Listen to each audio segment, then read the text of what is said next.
et à tous. Angle de vue de ce jour s'intéresse au 26e sommet de l'Union africaine qui s'est tenu à Addis Abeba, la capitale éthiopienne.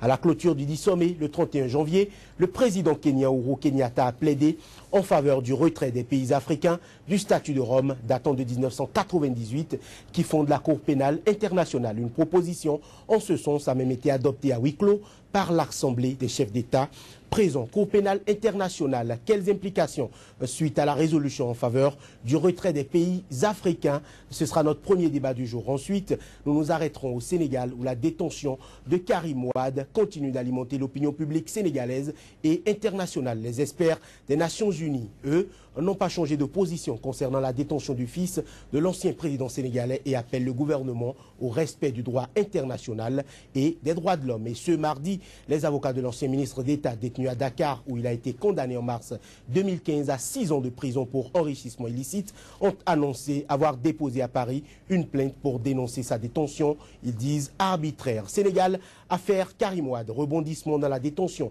de l'ancien ministre d'État. Voilà notre second thème. Le second thème autour duquel interviendront mes invités. Mais avant tout ceci, mesdames, messieurs, suivons ensemble le flash d'information. En Côte d'Ivoire, le principal accusé de l'assassinat en 2002 du général Robert Guéhi, Anselme Sekayapo, responsable de la sécurité de l'ancienne première dame Simone Gbagbo, a nié mardi avoir appuyé sur la détente et même être présent sur les lieux du crime. Le procès, qui concerne 19 prévenus, a aussi révélé des dysfonctionnements de la gendarmerie et de la justice ivoirienne, selon la défense. En Afrique du Sud, le président Jacob Zuma s'est dit prêt ce mercredi dans un communiqué à rembourser une partie des 20 millions d'euros d'argent public utilisés pour rénover sa résidence privée de Nkandla, un scandale qui empoisonne sa présidence depuis plus de 2 ans. Sous couvert de travaux de sécurité, la maison avait notamment été enrichie d'un poulailler, d'un amphithéâtre ou encore d'une piscine aux frais du contribuable. Au Bénin, 20 cas suspects de fièvre Lassa ont été répertoriés dans un district du centre du pays, dont 9 sont décédés, a déclaré mardi le directeur national du ministère béninois de la Santé. Le premier cas de cette nouvelle épidémie a été répertorié le 5 janvier à l'hôpital de Saint-Martin de Papané, dans la commune de Tchaourou, à plus de 350 km au nord de Cotonou, précise un communiqué de l'UNICEF. Le président kenyan Uhuru Kenyatta a demandé à ses pairs d'adopter les résolutions du Conseil exécutif de l'Union africaine et d'y inclure un nouveau mandat, l'élaboration d'une feuille de route pour le retrait de la CPI comme nécessaire. Cour pénale internationale, quelles implications suite à la résolution en faveur du retrait des pays africains? On revient juste après l'intermède.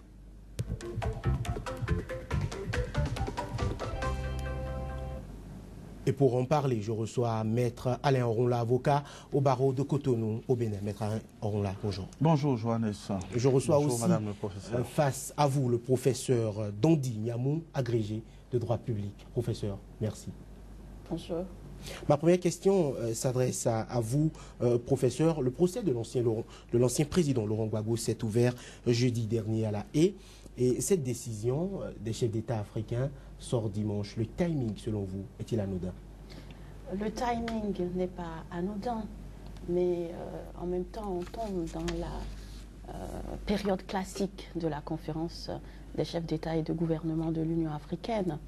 Et cette proposition de l'Union africaine, de Uhuru Kenyatta, qui a été adoptée par l'Union africaine, de retirer les États membres africains de la Cour pénale internationale malmène malheureusement la lutte contre l'impunité et se fonde sur des arguments qui, s'ils peuvent être recevables, sont injustifiés.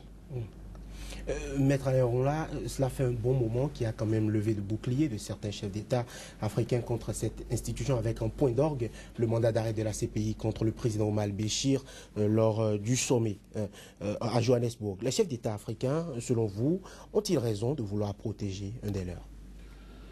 Évidemment que non, puisque la plupart des chefs d'État africains ne sont pas connus pour leur démocraticité et le respect des droits de l'homme. Pourtant, ce sont eux-mêmes qui ont signé et ratifié le traité de Rome. Oui. Et je voudrais vous faire un clin d'œil en rappelant que c'est un chef d'État africain qui a envoyé son prédécesseur devant la Cour pénale internationale. Il ne s'est pas agi d'une interpellation musclée diligentée par la Cour pénale internationale, mais que si c'est effectivement de mauvaises raisons qui fondent la décision, je dirais que c'est une bonne nouvelle. C'est une bonne nouvelle parce que si la CPI existe, c'est bien parce que les Africains qui sont les premiers clients, ce n'est pas pour rien, n'ont pas su ou n'ont pas voulu organiser une justice au sein de l'Union africaine, au sein du continent africain. Et que si aujourd'hui il y a une prise de conscience de la nécessité de bâtir une juridiction pour juger de ces crimes, c'est une bonne nouvelle et la CPI aura au moins servi à cela. Pour ce qui est des reproches qui sont adressés, je partage le même point de vue que Madame le professeur, à savoir que les procès qui sont faits à la CPI ne sont que partiellement justifiés, ne sont pas fondés sur une chasse aux chefs d'État africains, mais tout simplement une chasse aux génocidaires, aux criminels de guerre et aux criminels de l'humanité. Alors, en amont du 10 sommet, l'Union africaine avait déjà exprimé des positions fermes à l'égard de la CPI, notamment mettre fin ou suspendre les poursuites à l'encontre du vice-président kényan William Ruto. Le vice-président poursuivi, le président qui demande au chef d'État africain de se retirer. Est-ce que lui-même avait déjà été cité à comparaître par la Cour pénale internationale? Tout à fait, mais vous voyez, quand je dis qu'au niveau de l'Union africaine, la lutte contre l'impunité est malmenée, c'est parce que déjà au sein de l'Union africaine, il y a l'acte constitutif, l'article 4O précisément, qui prévoit comme principe fondamental de l'Union africaine la lutte contre l'impunité. À partir de ce moment-là, l'Union africaine est obligée de tout mettre en œuvre pour lutter contre l'impunité. Et en même temps, cette Cour pénale internationale, on lui reproche d'être occidentale, on lui reproche de ne viser que les Africains. Et vous parlez de William Ruto et de Uhuru Kenyatta. C'est bien deux affaires qui ont été menées proprio motu par le procureur, mais à la demande des États. Pour le Kenya, c'est bien Mwai Kibaki qui a demandé à l'époque le procureur René Ocampo de s'intéresser de la question au Kenya. Et il ne faut pas oublier les conséquences graves qu'il y a eu après les joutes électorales. Et c'est bien de ça qu'il s'agit. Donc, si on se contente de dire que finalement, il faut retirer les plaintes vis-à-vis de William Ruto, c'est parce qu'on se fonde sur certains éléments qui ne sont pas justifiés. La Cour pénale internationale est compétente, elle peut se saisir des affaires dans trois cas. Soit c'est un État membre qui lui a demandé, c'est le cas pour le Mali, c'est le cas pour l'Ouganda, c'est le cas pour la RDC par exemple. Soit c'est le Conseil de sécurité qui lui a demandé, c'est le cas pour le Soudan, on parle de l'affaire Omar el-Béchir, et c'est le cas pour la Libye. Il y avait évidemment le guide libyen, mais il y avait Saïf al-Islam. Et enfin, il y a le cas où, à l'article 13C, c'est le procureur lui-même qui engage les poursuites parce qu'il y a des éléments qui lui laissent penser qu'il y a les crimes les plus graves qui sont perpétrés. Et là, qu'il s'agisse du cas du Kenya ou de la Côte d'Ivoire, c'est cette procédure qui a été utilisée, mais à la demande des États. Le Kenya l'a demandé et c'est bien la Côte d'Ivoire, premièrement par la voix de Laurent Gbagbo et ensuite par la voix de Ouattara. Donc, vous voyez que ces éléments de dire retirons-nous de la Cour pénale internationale parce que c'est tout à fait injustifié les procès qu'on nous mène, cela n'a pas de sens. On peut continuer le débat plus loin sur la prise en compte, ce qui est important, de l'immunité des chefs d'État. Parce que, en fait, la question de l'immunité, c'est finalement l'exemption qui est reconnue à des personnes ou à des biens et qui permet de les retirer, de les soustraire de certaines procédures de droit commun. Et au nom de ces immunités, en principe, on n'aurait pas pu engager la responsabilité d'un président comme Omar al-Béchir ou d'un président en exercice comme Uhuru Kenyatta. Sauf que, pour le cas de Omar el-Béchir, la Cour pénale internationale s'est fondée sur un déferment du Conseil de sécurité des Nations Unies. Donc une obligation pour les États de respecter les décisions du Conseil de sécurité des Nations Unies au regard des articles 25 et 27 de la Charte des Nations Unies. Pour ce qui concerne le Kenya est membre de la Cour pénale internationale. Et à partir du moment où le Kenya est membre de la Cour pénale internationale, la qualité de chef d'État n'a pas d'influence sur le fonctionnement de la Cour pénale internationale. Et c'est d'ailleurs ce qui est clairement exprimé par l'article 25 du statut de la Cour pénale internationale. Donc, voyez que le débat, si on le pousse à fond, on se rend bien compte qu'il y a un besoin de protection des États. Oui. Et c'est vrai, un relent difficile d'acceptation de cette Cour qui, sur la plupart des affaires en cours, enfin, les 9 affaires en cours actuellement sont des affaires africaines. Oui. Donc c'est normal que les États se disent ce sont des affaires africaines. On ne s'occupe que de nous. Mais si seulement nos États pensaient un seul instant à assurer effectivement la lutte contre l'impunité dans nos États, au sein de nos États, on n'aurait pas ce problème-là. Pensez à l'affaire Hissène Habré.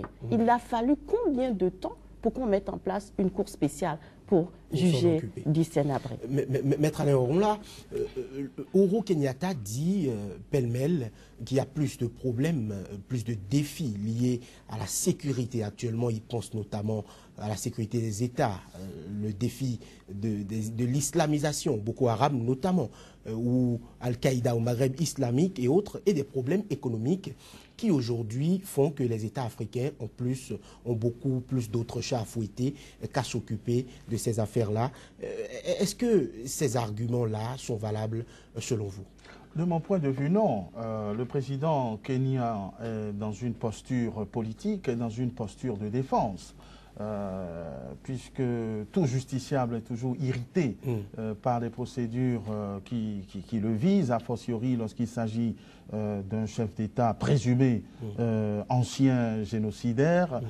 C'est tout à fait normal que quand la procédure arrive, l'on se réfugie derrière la souveraineté de l'État pour ne pas répondre des crimes qu'on aurait commis. Je voudrais rappeler tout simplement que la CPI n'est pas là pour faire la chasse aux Africains, elle est là pour faire la chasse aux génocidaires. Et elle n'est compétente que dans 3 cas précis: crime contre l'humanité, crime de guerre, génocide. La Cour se saisit d'une affaire ne signifie pas que la personne présumée coupable est nécessairement coupable, donc il n'y a pas à s'irriter. Et enfin, je dirais que le président Uhuru Kenyatta est le moins bien placé pour critiquer la chose, puisque c'est la preuve au moins que quand on va devant la CPI, on n'est pas forcément détenu. Donc, prétexter des autres désordres qui règnent dans le monde africain pour négliger ou occulter la question des droits de l'homme, pour occulter la question du droit à la vie des citoyens, ne me paraît pas un argument recevable. Enfin, je dirais que toutes les portes ne sont pas fermées. Si on songe à se retirer de la CPI pour de très mauvaises raisons, c'est une bonne chose d'en créer une en Afrique, à condition qu'on ait les moyens de financer, parce que c'est ça, et qu'on le fasse très honnêtement. Et enfin, le professeur a rappelé, on n'a pas eu besoin de renvoyer Hissène Habré devant la Cour pénale internationale, parce que il y a eu une organisation pour le juger. Un accouchement difficile, un accouchement au forceps, mais accouchement quand même. Et la question pour nous, c'est d'organiser quelque chose. C'est vrai qu'en tant que citoyen africain souverainiste, je ne vois pas d'un bon œil que nous soyons obligés d'être traînés devant des juridictions étrangères ou à compétence internationale pour être jugés. C'est tout simplement le signe de notre incapacité ou de notre manque de volonté à régler ces questions fondamentales. Et si on peut avoir une juridiction compétente et correcte en Afrique, je pense que c'est une très bonne initiative. Alors, professeur, dites-nous, est-ce que les chefs d'État africains ne se tirent pas eux-mêmes une balle dans le pied en disant aujourd'hui on veut se retirer de la CPI, quand on sait que dans la plupart des États africains, il y a des difficultés par rapport à l'équité devant la justice, on parle d'interférence au niveau de la justice. Est-ce qu'il y a déjà dans chaque État une justice assez indépendante pour pouvoir traiter des cas de ces génocidaires ou des cas de crimes dans chaque État? En principe, dans tous les États, on a certains crimes qui peuvent être pris en charge par les juridictions nationales. Mais en réalité, c'est que les capacités de nos juridictions nationales à effectivement mener à terme les procédures sont sujettes à caution. Et c'est là que les chefs d'État et de gouvernement doivent se poser la question de savoir pourquoi ils ne renforcent pas sur le plan interne leur juridiction nationale en capacité de prendre des décisions impartiales. Pourquoi sur le plan national on n'assure pas l'intégration de certaines règles, définition de certaines règles, le crime de génocide, le crime contre l'humanité, les crimes de guerre. Là, le crime d'agression, c'est vrai, il est prévu dans le cadre de la Cour pénale internationale, et depuis 2010, on a essayé de le définir, mais c'est un crime plus complexe qui n'est pas encore dans nos ordres juridiques. Mais ces États-là, ils disent qu'ils vont se retirer. Ils vont se retirer pour les procédures qui sont en cours. Mais c'est une erreur. Parce qu'en réalité, si le droit de retrait est prévu dans le statut de la CPI, à l'article 127 de la CPI, ce droit de retrait est clair. Il faut une notification. Ce n'est pas une notification collective. Le droit de retrait n'est pas un droit de retrait collectif. C'est un droit de retrait individuel. Donc, chaque État notifie au secrétaire général des Nations Unies, puisque c'est lui qui détient ces documents-là, il notifie qu'il veut se retirer. Cela prend effet un an après la notification. Et pour tout ce qui est en cours jusqu'à ce moment du retrait, eh bien, la Cour pénale internationale reste compétente. En d'autres termes, même si aujourd'hui les États se retiraient, ils déposaient leur notification au secrétaire général des Nations Unies, cela veut dire que ça ne sera effectif que dans un an et que toutes ces questions en cours, tous ces procès vis-à-vis de Uhuru Kenyatta, William Ruto, au niveau de l'Ouganda, au niveau de la Côte d'Ivoire, continueront d'être applicables. Le seul élément qui, quel que soit le retrait ou pas le retrait, continuera de poursuivre son effet, c'est l'affaire du Soudan et de la Libye, parce que là, c'est le Conseil de sécurité des Nations Unies qui a demandé que l'on s'intéresse de l'affaire. Voilà. L'Union africaine, aujourd'hui, appelle à voter des résolutions qui s'imposent aux États membres. Ces États membres-là ne les respectent pas. Je donne le cas du Burundi, qui a refusé clairement, il y a quelques semaines, l'envoi d'une troupe d'environ 5000 hommes sur leur tête. Est-ce que cela ne serait pas l'instauration du non-droit sur le continent, le fait de vouloir se retirer de la CPI alors que vous-même, vous n'êtes pas capable de faire appliquer vos décisions aux États? Pas forcément. Je veux dire, la souveraineté permet tout. C'est librement que les États africains ont signé le traité d'Europe. Donc c'est en toute liberté qu'ils peuvent et qu'on doit comprendre qu'ils se retirent. Maintenant, le débat que nous faisons, le procès que nous faisons, c'est un procès des tensions politiques. Mais écoutez, on n'est pas obligé d'être membre de la CPI. La belle preuve, c'est que les États-Unis ne sont pas membres, la Chine n'est pas membre. Je ne sais plus, la Russie n'est pas membre, qui sont de grands États démocrates, n'est-ce pas? Détenant le droit de veto. Au sein du Conseil de sécurité. Voilà, et il n'y a pas de débat là-dessus. Il n'y a pas de débat là-dessus. Donc, fort de ça, j'admets qu'un État veuille se retirer. C'est son droit. Maintenant, quelles sont les raisons pour lesquelles on voudrait se retirer? C'est pour éviter que des questions sensibles mais importantes pour l'humanité soient réglées par une cour jugée non indépendante. Mais doit-on partir d'une cour internationale non indépendante pour rentrer dans des cours internes non indépendantes? Si l'on veut être sincère et honnête, la réponse c'est non. Alors, oui pour une cour africaine, mais pour une cour africaine avec des moyens, une cour africaine indépendante. Le débat est clairement posé. Nous allons y arriver, mais je sais qu'il y a loin de la coupe aux lèvres. Il n'y a pas d'inquiétude, comme l'a expliqué le professeur, il faut une certaine durée. Et ces différents protagonistes, ces clients de la CPI d'aujourd'hui n'échapperont pas à l'œuvre de justice. C'est peut-être bon pour les générations à venir. Comme je vous le dis souvent, je suis optimiste. Oui, pour une cour africaine. Oui, pour une cour interne dans les États pour bien juger et juger ceux qui se mettent en difficulté avec la loi et avec le droit international. Professeur, la première phase du procès Laurent Gbagbo, parlons-en, et de Charles Blé Goudé devant la Cour pénale internationale s'est achevée ce mardi avec le propos liminaire de la défense de l'ex-chef des jeunes patriotes. Alors, dites-nous votre avis par rapport à l'attaque de Fatou Bensouda. Je rappelle qu'il y a quelques mois de cela, on l'avait renvoyé réviser un peu ses papiers.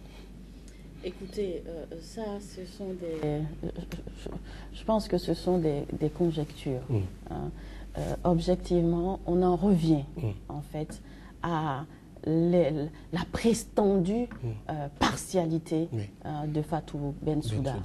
Si on devait laisser Charles Blé Goudé et Laurent Gbagbo être jugés en Côte d'Ivoire, ça donnerait quoi?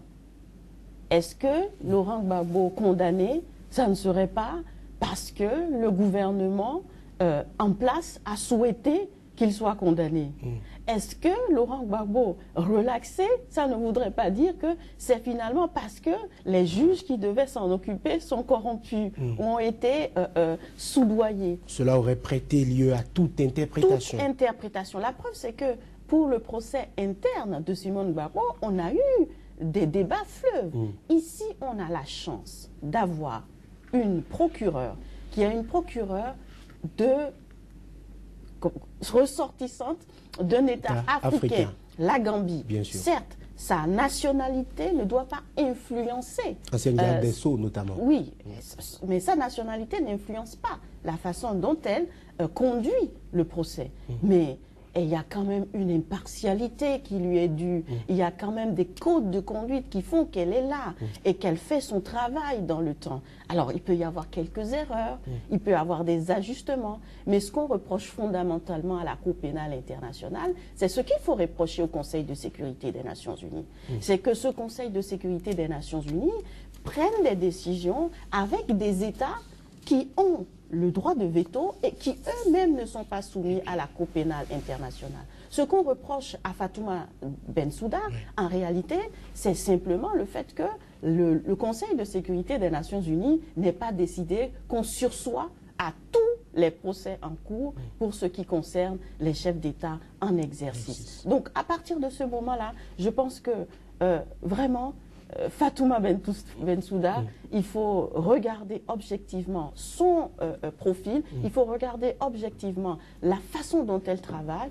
Elle a été à la base de la relaxation de Uhuru Kenyatta. Donc, à partir de ce moment-là, tenons compte des règlements de procédure au sein de la Cour pénale internationale. Merci. Maître Alain Roula, à votre avis? Ben écoutez, je comprends très bien cette solidarité féminine. Parce que le procureur n'a pas fait le travail qu'il fallait, et c'est d'ailleurs pour ça que la Cour elle-même a sanctionné. En disant qu'il n'y avait pas... Les juges lui ont clairement notifié. Absolument, c'est-à-dire que la juridiction dans son ensemble a estimé qu'il n'y avait pas d'éléments de conviction, n'est-ce pas, pour poursuivre. C'est un jeu judiciaire. Je ne demande pas à un accusateur de réunir toutes les bonnes preuves ou de faire preuve d'impartialité. Si on poursuit, c'est parce qu'on estime qu'effectivement des crimes ont été commis et qu'il faut faire un travail pour emporter la conviction de la Cour. Mais la difficulté dans ce dossier, c'est que la procédure est viciée dès le départ. Parce que qui poursuit qui? Ceux qui poursuivent et ceux qui sont poursuivis sont à même niveau de responsabilité. Selon vous? Pas selon moi. Pourquoi? Je vous ai déjà dit sur ce plateau qu'il faut être deux pour faire la guerre. Et qu'il y a deux chefs qui se sont livrés une guerre armée pour la conquête du pouvoir. Laurent Gbagbo et son challenger Alassane Ouattara. Donc si les deux avaient perdu au profit d'un troisième larron, les choses auraient été plus simples. C'est qu'on enverrait les deux devant la Cour pénale internationale. La Cour pénale internationale, tout comme nos juridictions nationales, tout comme la plupart des juridictions, peut être saisie et doit être saisie in rem, c'est-à-dire des faits. Il y a eu crime de guerre, crime de conquête du pouvoir, qui a tiré. On prend tout le monde et on fait le tri par la suite. Là, c'est un camp qui a été renvoyé par l'autre camp devant cette Cour pénale internationale qui veut effectivement se contenter de juger ce qu'on leur a envoyé. Mais un travail méthodique régulier aurait commandé que l'on s'intéressa également à tous les autres protagonistes devant la même juridiction. Oui. À partir du moment où ce n'est pas fait, souffrons que l'on puisse taxer l'accusation, et pourquoi pas toute la Cour, d'un certain parti pris institutionnel. D'accord? Donc, je ne partage pas cet avis oui, institutionnel. Justice des vainqueurs, selon vous aussi? Non. En fait, je pense que la procédure, et Fatoumata Bensouda l'a bien rappelé, Oui. Elle a dit, nous avons commencé par les éléments que nous avions, mais nous poursuivons. Elle a rassuré que tôt ou tard, il y aurait des gens qui, dans le camp du président Alassane Dramane Ouattara qui seraient inquiétés. Je ne pense pas que le fait que la Cour lui ait demandé de revoir sa copie veut dire qu'elle n'a pas bien fait son travail. Non, c'est simplement que dans la procédure, ce qu'on lui demande, c'est de montrer qu'il y a des éléments qui raisonnablement lui font penser que.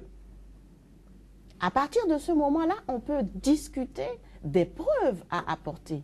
Mais dans le cas de la partialité, elle a bien expliqué, et ça c'est depuis le début des affaires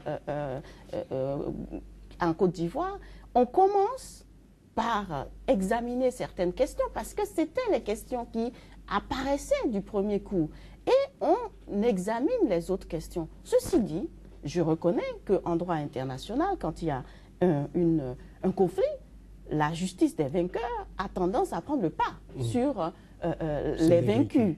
Cela a été le cas à la fin de la Première Guerre mondiale, ça a été le cas à la fin de la Deuxième Guerre mondiale, ce que symbolise d'ailleurs très bien le Conseil de sécurité des Nations Unies et l'article 107 de la Charte des Nations Unies. Oui. C'est la même chose quand on est au niveau des affaires qui sont portées devant la Cour pénale internationale. Quand Mwai Kibaki demande que l'on s'intéresse des violences électorales, c'est aussi une forme de justice de vainqueur. Mais ensuite, la vraie question, c'est comment on traite les personnes qui sont envoyées devant ces juridictions. Est-ce que l'on arrive à véritablement retrouver les critères qui vont permettre soit de les relaxer, soit de les garder. Et là, en l'occurrence, c'est le rôle de la Cour. Et si on dit qu'il manque des éléments, ça montre au contraire que la Cour est forte. La Cour cherche des éléments les plus importants pour ne pas rentrer dans des débats où elle serait traitée de partiale. Alors, je voudrais réagir très vivement. Oui. La Cour est obligée de statuer sur celui qu'on lui a envoyé. Et quand je dis que le travail du procureur a été sanctionné, ça ne veut pas dire forcément que c'est parce qu'elle serait partiale, c'est parce qu'il n'y a pas eu suffisamment d'éléments de mise en cause techniquement de Laurent Gbagbo, qu'on lui a demandé d'aller rechercher. On ne lui a pas demandé d'aller chercher Ouattara. Mais je suis pragmatique. Il y a 4 voleurs. Il y a 4 génocidaires. On en prend un. Et qui le prend? L'autre qui a gagné. Parce qu'ils sont au même niveau de responsabilité. Et qu'on envoie le vaincu devant la Cour. Quelle Cour? Une Cour qui peut être saisie aussi par les Nations Unies, qui, contrairement et en dehors de toute légalité, ont proclamé le vainqueur. Vous voyez, je parle juridique, je parle judiciaire, je ne parle pas politique. Ce n'est pas aux Nations Unies de dire qui a été vainqueur. Or, c'est les Nations Unies qui ont désigné le vainqueur. Ce qui a justifié une guérilla armée. Même Sarkozy devait comparaître dans cette affaire. Vous faites bien de le souligner. Voilà, et je pense que la défense aura beau jeu de développer tous ces arguments qui sont vrais. Parce que la Cour constitutionnelle, le Conseil constitutionnel ivoirien, soit bidon, pipé ou pas, il a proclamé la victoire d'un camp. Et c'est les Nations Unies qui ont fait le reste et qui ont légitimé. Donc la justice professeur Yamou, j'aimerais que vous réagissiez par rapport à la défense. On nie tout en bloc de ce côté-là. On va jusqu'à pointer du doigt la France-Afrique, notamment Blaise Compaoré, Nicolas Sarkozy. Oui, je pense que là encore, j'ai bien écouté le Maître Roula qui a fait son plaidoyer pro-Gbagbo. mais objectivement, je suis d'abord une internationaliste. Et en tant qu'internationaliste, je regarde le process par lequel l'Organisation des Nations Unies, le Conseil de sécurité, avec l'accord des protagonistes même de la Côte d'Ivoire va dire comment on va accepter les résultats des élections. Et en tant qu'internationaliste, le droit international est au-dessus du droit interne. Nous ne connaissons pas vos hérésies sur la loi fondamentale, la norme fondamentale au-dessus de tout. On l'a dit à plusieurs reprises, les lois internes ne sont que des simples faits au regard du droit international. Les États ont accepté que les décisions du Conseil de sécurité leur sont obligatoires et qui sont obligés de les appliquer. À partir de ce moment-là, ce fait même inscrit dans la Charte des Nations Unies, qui plus est, à l'article 103, les États ont accepté que tout ce qui, quand ils ont une contrariété, en fait, de normes, entre les normes internationales, quelles qu'elles soient, et la Charte des Nations Unies, c'est la Charte des Nations Unies qui prévaut. Et c'est appuyé par la jurisprudence de la Cour internationale de justice. À partir de ce moment-là, pour moi, Sarkozy, Compaoré, tout ça, ça fait partie d'une logique qui a été développée au sein de l'Organisation des Nations Unies et qu'au préalable, les États eux-mêmes ont validé. Et même l'intervention, soi-disant, de la France est une intervention qui rentrait dans le cadre des accords qui ont été signés préalablement par les uns et par les autres. Il faut éviter en réalité que la politique des États eux-mêmes, la politique des politiciens de ces États ne fasse ternir l'image d'une organisation qui est au cœur de la défense et de la promotion de la personne humaine. Maître Onla. J'ai beaucoup de doutes sur la sincérité de ces accords qui sont à géométrie variable. Je ne vois pas ceux qui fondent la légitimité d'un certain Sarkozy à aller faire assassiner un Kadhafi, même si je n'aime pas Kadhafi. Je ne vois pas la légitimité d'un Bush, fils ou père, de rentrer en Irak et de traquer Saddam Hussein, dont nous savons que c'est un beau dictateur, enfin c'était un bon dictateur. Je vais dire que c'est le droit international, c'est le droit des États forts et puissants qui font leur volonté. Ce n'était pas un plaidoyer, encore moins un plaidoyer pour Gbagbo.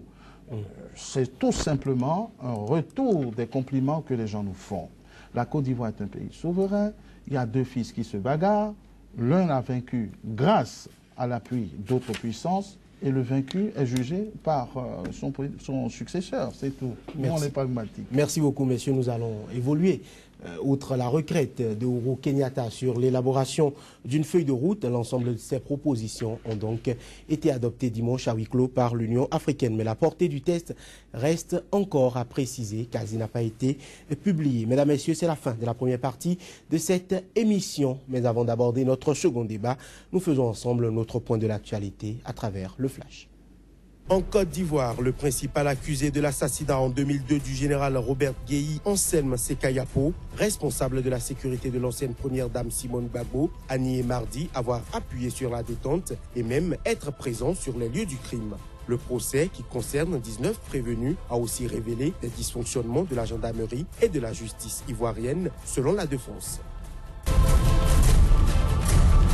En Afrique du Sud, le président Jacob Zuma s'est dit prêt ce mercredi dans un communiqué à rembourser une partie des 20 millions d'euros d'argent public utilisés pour rénover sa résidence privée de Nkandla, un scandale qui empoisonne sa présidence depuis plus de 2 ans. Sous couvert de travaux de sécurité, la maison avait notamment été enrichie d'un poulailler, d'un amphithéâtre ou encore d'une piscine aux frais du contribuable. Au Bénin, 20 cas suspects de fièvre Lassa ont été répertoriés dans un district du centre du pays, dont 9 sont décédés, a déclaré mardi le directeur national du ministère béninois de la Santé. Le premier cas de cette nouvelle épidémie a été répertorié le 5 janvier à l'hôpital de Saint-Martin de Papané, dans la commune de Tchaourou, à plus de 350 km au nord de Cotonou, précise un communiqué de l'UNICEF.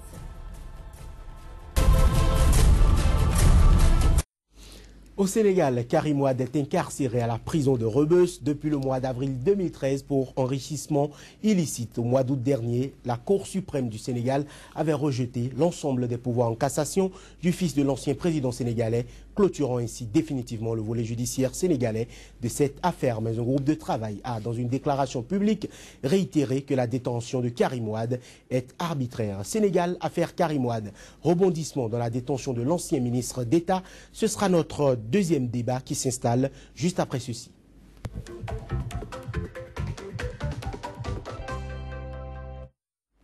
Alors, le groupe de travail des Nations Unies a déclaré vendredi que la détention de Karim Wade est arbitraire. Maître Alain Ronla, que sous-entend selon vous cette assertion? Je ne sais pas, parce que le groupe de travail des Nations Unies, ce n'est pas une juridiction. C'est une commission administrative, même si c'est sous l'égide des Nations Unies, qui ne sont pas une juridiction. Donc, ce qu'ils émettent ne peuvent qu'être des avis, des recommandations qui n'ont aucune force obligatoire et qui n'ont aucune valeur légale. La deuxième chose, pour sortir de toute confusion, parce que les avocats dont je fais partie font feu de tout bois, ce groupe de travail a décrété que la détention préventive de Karim Wade est arbitraire. Sur quoi, pourquoi, on n'en sait rien. Mais ça ne veut pas dire que sa détention est arbitraire, sauf à dire que le jugement rendu par la Cour de répression de l'enrichissement illicite ne serait pas fondé en droit. Donc, détention préventive abusive, ok, ça se répare, peut-être par des excuses, d'autant que c'est purgé par la peine qui a été prononcée, et par conséquent, je ne vois pas pourquoi on peut empêcher un État souverain, avec une justice souveraine, même si c'est une juridiction d'exception, comme la Haute Cour de justice, dont serait passible l'ancien ministre, s'est prononcé et s'est définitivement prononcé. Professeur, avec les avocats de l'État estiment que le groupe de travail a violé son mandat qui lui donne pour mission d'enquêter sur les cas de détention imposés arbitrairement, que sous réserve qu'aucune décision définitive n'a été prise dans ces cas. Dans le cas d'espèce, la décision a été prise. Non, je crois qu'il y a une vraie question qui est sous-jacente à cela. Le groupe de travail sur la détention arbitraire est en effet un groupe thématique du Conseil des droits de l'homme. Et ce groupe thématique existe depuis 1991, le mandat ayant été plusieurs fois renouvelé. Ce qu'on demande à ce groupe, c'est d'examiner, et là encore, les décisions de l'Organisation des Nations Unies sont claires là-dessus, c'est d'examiner, en cas de plainte, la situation de personnes dont les droits sont violés. Ce n'est pas d'attendre que la décision ait été prise ou pas. Et là, ce que nous dit le groupe de travail, c'est qu'il s'intéresse non pas au fond du problème, mais à la procédure qui a été mise en œuvre. Cette procédure lui permet de dire, que la détention de M. Karim Wade était sans fondement légal, et 2, que la détention a été trop longue. Et donc, sur ce qui concerne le point de la détention sans fondement légal, il prend 2 éléments. Premièrement, le fait que cette cour de répression de l'enrichissement illicite est une cour qui date de 1980, qui a été réveillée à la dernière minute, justement pour ce cas-là, et que, en plus, pour être réveillée, on a pris un décret présidentiel pour le faire, alors que la cour en question a été mise en place sur la base d'une loi. Donc, cet élément lui fait dire qu'on peut douter, en réalité, justement de la détention légale de M. Karim Wade. Ensuite, la même cour dit, regardons même cette loi.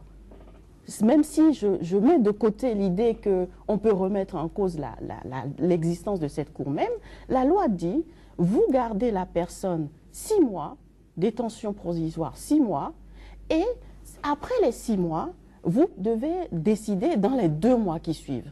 Premièrement, vous avez pris 6 mois. Ensuite, vous avez relancé encore 6 mois en faisant un détournement de procédure, et la décision finale est venue plus de 3 mois plus tard. Donc, vous n'avez même pas respecté votre loi elle-même. Donc, à partir de ce moment-là, je dis que c'est sans fondement légal. Le deuxième point, c'est la détention est trop longue, évidemment. Elle est trop longue parce qu'on a dépassé les délais, 23 mois de détention. Donc, pour une cour qui est, enfin, pas pour une cour, pour un groupe de travail qui ne donne que des avis, encore une fois, ce ne sont pas des avis qui sont obligatoires pour les États, mais on sait l'impact que ça peut avoir, justement, puisque le Sénégal s'émeut là-dessus. Mais, en plus, pour tout dire, les avocats de l'État sénégalais ne se contentent pas de dire que le groupe de travail a décidé en leur défaveur. Ils disent, finalement, il y a un individu dans le groupe de travail dont la situation est ambiguë parce que cette personne est béninoise.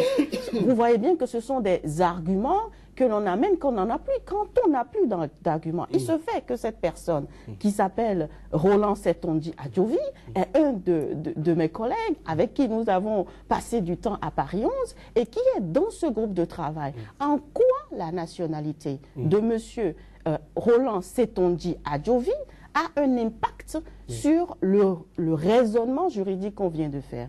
Donc, à partir de ce moment-là, moi je veux bien que l'on s'émeuve sur la situation de Karim Wade, qu'on s'interroge sur les fonds qu'il a eus, qu'il y ait ce décalage justement entre ses ressources légales et la présentation, son patrimoine lui-même. Moi je veux bien, ce n'est pas le problème. Et d'ailleurs, le groupe de travail le dit. Il dit, on a des fois prétexté qu'il y a renversement de la charge de la preuve.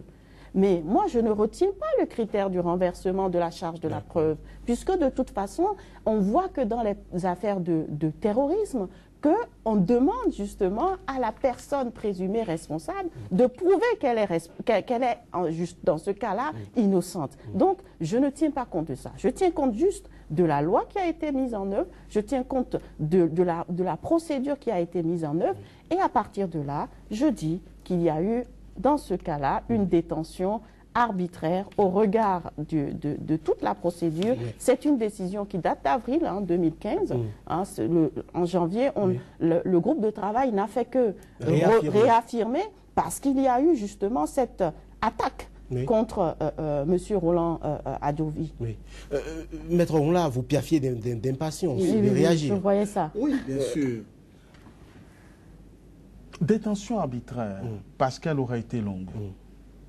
23 mois de détention, même quand vous êtes déclaré non coupable, ce n'est pas encore arbitraire. Dans aucune législation et dans aucune jurisprudence, y compris celle de la Cour européenne des droits de l'homme. Si la détention est non, on parle de détention. Laurent Gbagbo, par exemple, c'est 4 ans. Oui, déjà. C'est une détention anormalement longue. Non, elle n'est pas longue. D'abord, nous parlons d'une détention préventive.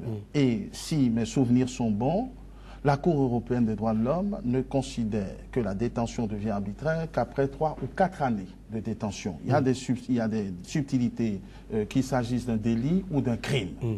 Le Code de procédure pénale béninois estime qu'après 3 ans d'instruction, par exemple, la détention commence à être longue et on n'est pas encore attaqué.